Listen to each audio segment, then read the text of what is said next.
माला जपना कितना पवित्र कर्म है, पर कोई माला फेरे कि इसका मारण हो जाए, उसका मोहन हो जाए, उसका उच्चाटन हो जाए, वो पागल हो जाए, उसका सर्वनाश हो जाए, तो भैया ऐसी माला फेरने वाला भी नरक जाएगा।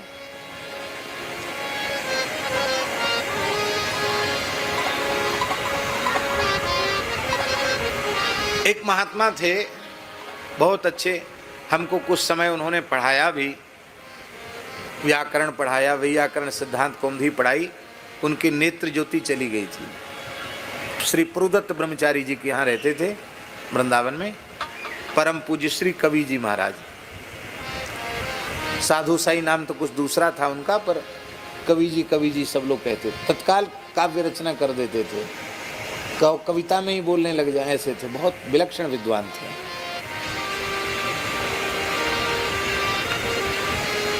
तो हम उनको रामचरितमानस कंठस्थ कराते थे और वो हमको व्याकरण पढ़ाते थे। हम बोलते वो उसकी व्याख्यान करके पढ़ाते थे। देख तो पाते नहीं थी, नेत्र ज्योति चली गई थी। तो कहते थे हम बड़े दुखी हैं, जब तक आँख थी तब तक तो रामचरितमानस पढ़े नहीं, और जब आँख चली गई और जब रामायण की चौपाई सुनते हैं तो मन में बड़ी पीड़ा होती है कि हम रामायण कंठस्थ करेंगे। तो हम उनको महाराज जी कंठस्थ कराते थे, एक दोहा पढ़ के सुनाते और ऐसे सुनते, फिर कहते द्वारा सुनाते। फिर जैसे टेप रिकॉर्डर में टेप होता वो हूबहू वैसे ही सुना देते एक दोहा। इस तरह से 5 दोहा 10 दोहा हम उनको सुनाते और वो तुरंत सुना देते, 1 घंटा लगता लगभग। दूसरे दिन कहते हमारा कल वाला पाठ सुन लो, तब आप आगे वाला पाठ हमसे पढ़ना। तुम हमको पढ़ाते हो, हम तुमको पढ़ाते हैं। तो एक दिन उन्होंने हमसे कहा कि मेरे शरीर के जो पितामह थे वो भी संस्कृत के प्रकांड विद्वान थे और तंत्र शास्त्र के बहुत बड़े ज्ञाता थे। तो उन्होंने मुझे कुछ प्रयोग बताए हैं तंत्र के, सात्विक हैं, उनमें कोई अशुद्ध चीज खाना पीना नहीं है, लेकिन बड़े चमत्कारिक प्रयोग हैं। और मेरे बाबा ने हमको दिया था, कहा था किसी सुपात्र को जरूर देना। तो तुम ही हमें सुपात्र समझ में आते हो, मैं तुम्हें सारे प्रयोग सिखा दूंगा और बहुत थोड़े विधि से वो ठीक हो जाएगा, आपको हो जाएगा, काम हो जाएगा। उसकी जबकि संख्या एक विधि है, उससे आपको सिद्ध हो जाएगा।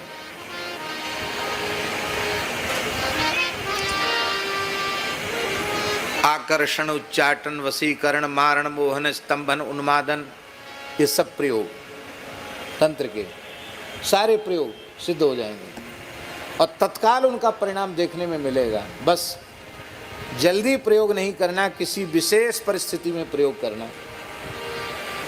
तो हमने कहा कवि जी से कि गुरुजी आपकी आज्ञा हो तो मैं अपने महाराज जी से पूछ लूँ, भक्तमाली जी से पूछ लूँ। अरे नहीं, उनसे मत पूछना, वो मना कर देंगे, उनसे नहीं पूछना, ये तो मैंने बड़ी गुप्त बात तुमको बताई है। हमने कहा हम तो उनसे बिना पूछे कुछ करेंगे नहीं।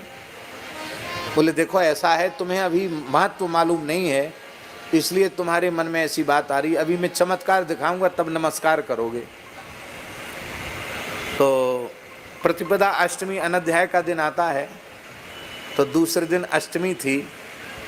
हमसे बोले कल तो तुम आओगे नहीं। हमने कहा नहीं आएंगे गुरुजी, कल तो अष्टमी है। ठीक है, तुम्हारी भी छुट्टी हमारी भी छुट्टी है, लेकिन देखो कल तुमको शाम को मेरे पास आना पड़ेगा। मैं एक मंत्र का प्रयोग करूंगा और तुमको किसी भी कीमत पर मेरे सामने आना पड़ेगा। तो हम भी हट पड़ गए। मैंने कहा आपने अच्छा किया बता दिया, अब हम किसी भी कीमत पर आपके पास नहीं आएंगे। बोले देखते हैं कि तुम्हारी चलती है कि हमारी चलती है। उनके गुरुजी हम भी पक्के हैं बात कि हम नहीं आएंगे। सो शाम के समय ही जब उन्होंने समय बताया था, उसी समय हम संध्या करके जप करने बैठ गए गायत्री का। हम कि हम जप करेंगे तो शायद कोई मंत्र तंत्र हमारे ऊपर नहीं चलेगा, मन में ऐसा हम सोच रहे थे। आपको आश्चर्य की बात बतावें कि गायत्री मंत्र हम भूल गए।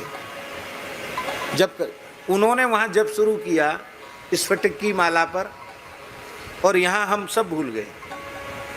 गायत्री जप कर रहे थे, भूल गए, गायत्री मंत्र याद करने पर भी याद नहीं आ गया। आश्चर्य की बात है। और मेरे इस हाथ में इतना जोर का दर्द, माला न पकड़ी जाए, और मुझे बहुत तेज इच्छा हुई कि मैं कवि जी के पास जाऊं। ये भूल गया कि हमने उनसे प्रतिज्ञाबद्ध हैं कि हम नहीं जाएंगे। तो वहाँ महाराज जी के पास सुदामा कुटी में रहते थे, तो बाहर छत पर बैठकर संध्या करते थे। तो छत पर ही आसन लगा रखा था।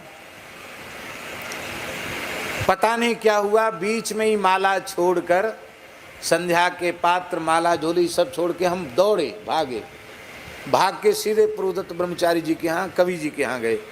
वो जप कर रहे थे। हमने कहा श्री सीताराम, तो उन्होंने माला रख के इशारा किया, आ जाओ भीतर आए। जैसी आए तो ही हमें होश आया, अरे हम कैसे आ गए यहाँ। हमसे बोले, देखो वो बंदर तुम्हारी माला झोली उठा ले जाएंगे, पंचपात उठा ले जाएंगे, बंदरों का उपद्रव बहुत है, पहले जो छोड़ के आए हो उसको ठीक करके तब मेरे पास आना। मुझे और भारी आश्चर्य हुआ कि मैं संध्या कर रहा था और मेरे पात्र वहाँ खुले पड़े हैं, माला झोली ऐसी ही पड़ी है। बोले माला तो पूरी कर लेते, माला भी नहीं। मैंने कहा गुरुजी हम तो मंत्र ही भूल गए। बोले पहले सामान रख के आओ तब बताएंगे। तो हम सब रख के आए। हमको बड़ा चित्त पर प्रभाव हुआ कि है तो विलक्षण चमत्कार। बोले ये आकर्षण मंत्र था, इसका प्रयोग आप करोगे, दुनिया के बड़े से बड़े व्यक्ति को आपके उस मंत्र का जप कर देना, आप देवताओं को भी आकर्षित कर सकते हो। मेरे मन में इच्छा उत्पन्न हुई कि मैं जरूर उनसे सीखूं कुछ अब। लेकिन हमने पूज्य गुरुदेव भक्तमाली जी से कहा कि महाराज जी ऐसी ऐसी घटना घटी और वो हमको सिखाने के लिए तैयार हैं। कहते हैं देखो पुराने संतों के पास, ब्राह्मणों के पास यही सब अस्त्र रहते थे, इससे दुनिया उनके चरणों में नतमस्तक होती थी। महाराज जी बोले पंडित जी, निग्रह और अनुग्रह इन दोनों का अधिकार रघुनाथ जी की हाथ में रहने दो। वे किसी पर अनुग्रह करें या किसी का निग्रह करें, अपने हाथ में दंड विधान मत लो, राम राम करो। ये सब काम नहीं करना अपने को, सीधे सीधे राम राम करना है। इस चक्कर में नहीं फंसना है। जो करेगा सो भरेगा। तुम दंड देने वाले कौन होते हो? कल से पढ़ने नहीं जाओगे वहां, कल से पढ़ने नहीं जाना वहां, यहीं से दंडोत कर लो। हमने पढ़ने जाना बंद कर दिया। 3-4 दिन बाद एक विद्यार्थी को लेके वे आए। उन्होंने कहा क्या नाराज हो गए पढ़ने?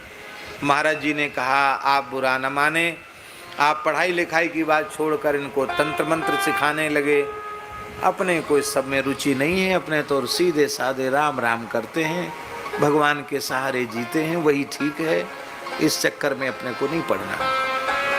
अच्छा महाराज जी अब ठीक है, इन्होंने आपको बता दिया, अच्छा किया, ठीक है, अब इनको हम नहीं बताएंगे, लेकिन ये हमारे पास आया करें। महाराज जी बोले विद्यार्थी हैं, इनके लिए कुछ बताओ जो इनके लायक हो। तो उन्होंने कहा ठीक है, अब की बार ग्रहण काल आ रहा है, चंद्र ग्रहण का समय, हम एक सरस्वती की साधना का एक मंत्र बताएंगे, उससे इनको बहुत लाभ होगा। तो उन्होंने हमको बताया, उसका प्रयोग हमने किया, उसका लाभ भी हमको हुआ। तो कहने